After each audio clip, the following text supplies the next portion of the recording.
Hello viewers and welcome to another Doctor Who episode review. Today I'm reviewing Fugitive of the Judoon, and what an episode that is. There will be big spoilers in this review and I'm so excited to talk about them. So, right, a lot's going on. So, to begin with, everything's a bit tense in the TARDIS. You know, the way the Doctor's starting to speak to her friends, about what she's thinking and about the Master and about her home and just about her own personal life. I mean, she doesn't want them to be involved in any way or them knowing anything about her sort of history and everything that's happened. So, yeah, I think she's getting quite irritated by her mates as such. So, and then there's the whole Judoon thing of the alert that gets rung out, the show mo, the Judoon thing. I'm not doing an impression. So they go to Earth again, to Gloucester, and they meet up with the woman, which was shown in the first few scenes, where there was an ordinary woman called Ruth with her husband Lee, and she's doing like an ordinary life of having a husband and like having a normal job as a tour guide for Gloucester. So we get to see a little bit about that, and we then see the Judoon arrive on Earth, and this old woman reminded me of Velma from Orphan 55 Benny. Just reminded me of her, by the way, but I'm glad she died. So there was this woman, and it destroyed whatever it was in her hand. I can't remember. So yeah, the Judoon just executed her. Great deaths by the Judoon. I love the Judoon. So yeah, we get that. The Doctor arrives and realizes there's a fugitive that the Judoon are looking for. So obviously, the Doctor being the Doctor, she wants to find out who it is first and who the Judoon are wanting to take. And then we get a little bit in the cafe with the whole I fancy you thing. Lee's a bad guy. I've created this huge profile about him, of why he shouldn't be with you and all that sort of stuff, which is a bit creepy, but you know, if there's something suspicious and there's something a bit odd about him, then you know, well, he did that. And yeah, so it's at this point I was quite excited for the episode. You know, I mean, who is this fugitive? Where is this person from, if they're not human? So then the Judoon are marking people with their crosses to see who's human, who's not. And then, yeah, we get these two mystery characters, Ruth, the tour guide, and Lee, who looks very suspicious. And, you know, we find, like, that box, and I was anyway, I kept thinking, who is it? Who are the Judoon looking for? And I thought, it's going to have to be that Lee. I think it's Lee who they're looking for, because he looks very suspicious, like he knows something. So then there's the whole thing with the Doctor and the Judoon and all that sort of stuff with, you know, the Doctor will take over, you know, find who they're looking for if they give him a certain amount of time, you know, which is, I didn't think the Judoon would do that, but the Doctor somehow cleverly did it with the laws, because obviously the Judoon obey the laws of where they are and their own laws and all that sort of stuff, so I thought that was quite good. And meanwhile, while the Doctor's trying to, you know, find out who Lee and the Ruth is, we get the cutscene where, you know, Bradley Walsh Graham, he's disappeared from the cafe and ended up on board a ship, which very much looked like a TARDIS console room. But obviously it wasn't, as it turned out to be the man himself, Captain Jack Harkness, which was a huge surprise to me. I didn't expect it. And when the voice came on, everyone was like, "Oh my god, it's Captain Jack!" But I didn't take any notice because I didn't know there was a major character returning, as I found out like just about everybody did, but I somehow didn't know. So it was a huge surprise to see Captain Jack back, and I thought, God, what an episode! I can't wait for Captain Jack and Jodie to meet. God. And I found it quite hilarious that he kissed Graham thinking that he was the Doctor and looking good and all that sort of stuff. Loved it. It's like he hasn't left the role. So I can't wait for them to explain, where Captain Jack's been. He will return in this series. I know he will. He's gonna have to. Because we really need him to come back. So we get all that sort of stuff going on, and then we get brought back to the Ruth and the Lee situation, and then Yaz and Ryan get taken to where Captain Jack is, and he thinks that Yaz may be the Doctor because he now knows the Doctor's a female, which he really wants to see. He really wants to see what she looks like and how she is and how they will react with each other. So then he finds out it's 3 companions. Captain Jack, John Barrowman, he was really funny in that scene. You were really, really great. It was a great surprise to see him back. And then we get the thing where Captain Jack's getting taken away, I think, teleported away, and obviously it was supposed to be the Doctor who were going to be transported because Captain Jack wanted to warn the Doctor about the lone Cyberman. So he tells Ryan, Graham and Yaz about the lone Cyberman and what it could mean, and Alliance and all that sort of stuff about not giving it what it wants and all that sort of stuff, which I thought were interesting. I thought another thing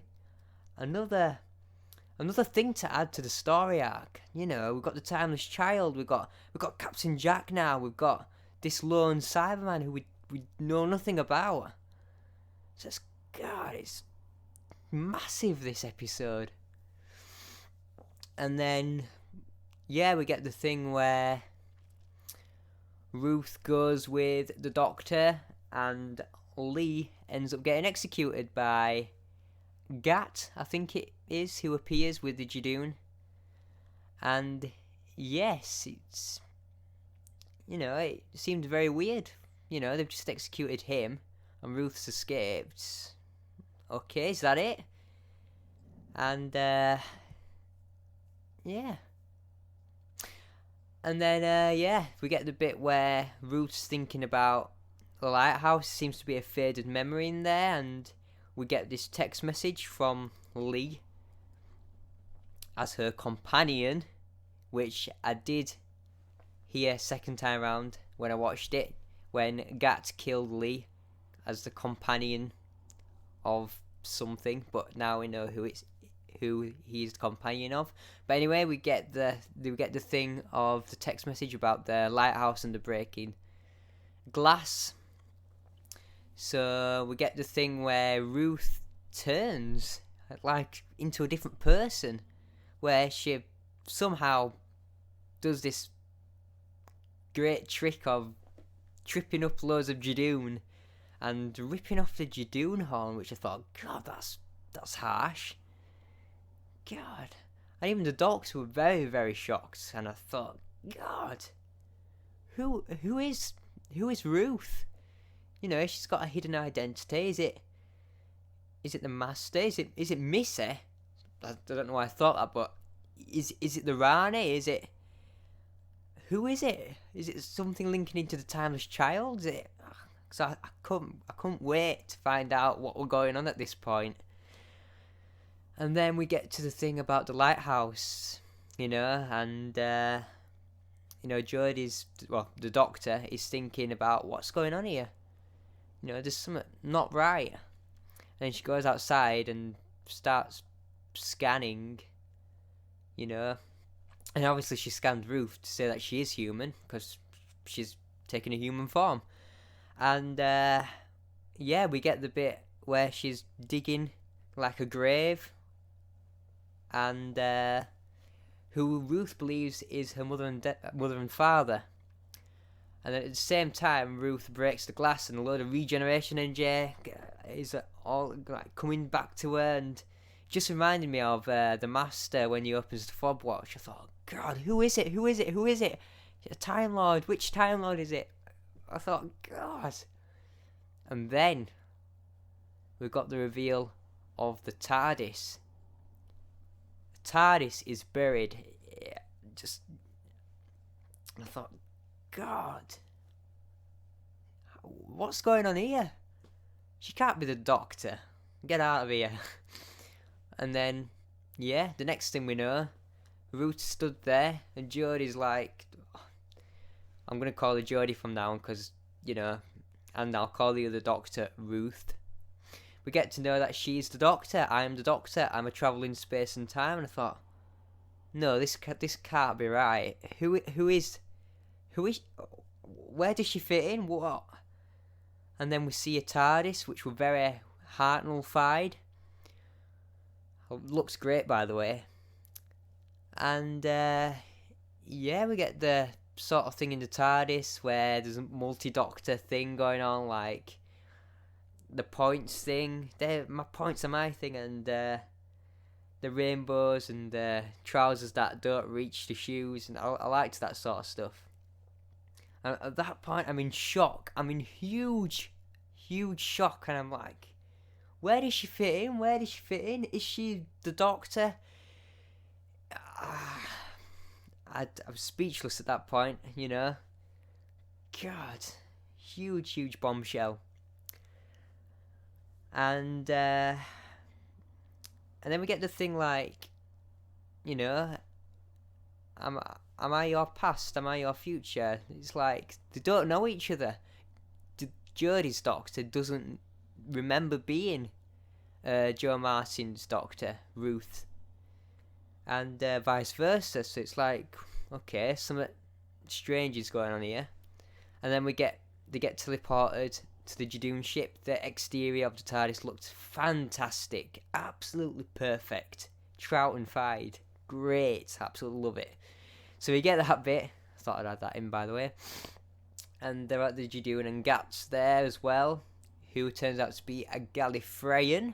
Not a Time Lord, but a Gallifreyan, which is different to a Time Lord. And, obviously, Ruth's Doctor tricks her into killing herself, Gat herself. And at that point as well, she knows about Gallifrey being destroyed, which is impossible, according to Gat. Which at that point made me think, this is a parallel timeline being crossed here, with a parallel Doctor, and in the alternate universe, it's Gallifrey's perfectly fine. So that's what I thought at that point, and I still think that now, after thinking about the episode, after my hours of shock, I still think that this is a parallel universe. At one point, I thought my theory was correct, which is in Schaefer's Timeless Child Theories video, where I say that there was maybe an incarnation before William Hartnell that the Time Lords didn't approve of, as they didn't want a child to rule them, so they destroyed that incarnation and wiped the Doctor's memory to start again. That was my original theory, but now I think it's a parallel Doctor, and there's a parallel timeline being crossed, which shouldn't happen, but it has somehow. But you also get the thing about a lie. Like, what's the Master found out? That's a lie. So there's loads and loads of questions, and that I've taken away from the episode. I can't wait to find out the answers to them. Hopefully, it doesn't interfere with too much Doctor Who history, but I don't think it will. Lots of people are very worried about Chris Chibnall ruining the Doctor Who history, and Doctor Who will never be the same again. But I personally think Chris Chibnall's not that mad. He won't do that. Correct me if I'm wrong in the future, but I personally don't think he'll really change Doctor Who's history. But I think he'll just add in this parallel universe, this alternate timeline that's out there that we kind of know of, but we don't know. We get the thing of Inferno, John Pertwee's era, and we get Rose, who travelled in a parallel universe and all that sort of stuff, and we get this Captain Jack thing, who was, I don't know, I can't remember if he's been in parallel universe, but we get that thing. But I definitely 100% think it is a parallel universe, an alternate timeline, and that's why the Doctors don't know one another. And we get the thing where Ruth's Doctor takes Jodie's Doctor back to Gloucester, back to her TARDIS, back to her fam, which I hate the term fam, but yeah, we get that. And she realised Captain Jack, they saw Captain Jack and all that sort of stuff, and she's then in the TARDIS, sat down, questioning herself, how does the Master, there's Captain Jack, there's Lone Cyberman, and there's this Doctor who I don't know about. And I love how she's like saying that, because at that point she's getting me thinking of like, these things are linked together somehow. I know they are. And then at the end we get the pantomime thing with Graham, Yaz and Ryan saying, "Oh, we're mates, we know that you're the Doctor," and it's borderline cringy for me. We get the ultimate setup where Graham stands at the front and Ryan and Yaz are stood behind, and they're saying the lines, and it's very Series 11-fied. I don't really like the term family and mates and all that. That's the only down point of the episode, by the way, which, all the good points, like the major thing of Captain Jack and this other parallel Doctor. And it was a huge shock, very exciting episode, probably the best of the series. I think it probably is, this episode. Such a huge thing. The Judoon took a back seat, in this episode. But I'm glad that they used the Judoon, because without them in this episode, the episode wouldn't be the same, because which other species would look for a fugitive, or... it's like that. So I'm glad they brought them back for the purpose of the fugitive. But, everything that went on was just perfectly done. The pacing, the excitement, the guessing was extraordinary. God, this series is brilliant so far. And we're halfway through. Yeah. So yeah, an excellent episode, and that'll be it. Before I go, I'm just going to describe about Ruth's Doctor. She's her costume were very Doctor-y. She were kind of Doctor-y in a way, but she seemed more serious, very, very serious, and she didn't seem very compassionate or have a sense of humour or any of that. She seemed very, very, very serious. So I think there's something more to her character. And I think, I'm pretty certain we'll see her Doctor again. So yeah, that's all I'm going to say now. And please comment, like and subscribe for more videos. I want to know what you think and your theories. And yeah, I'll see you in the next review. Bye.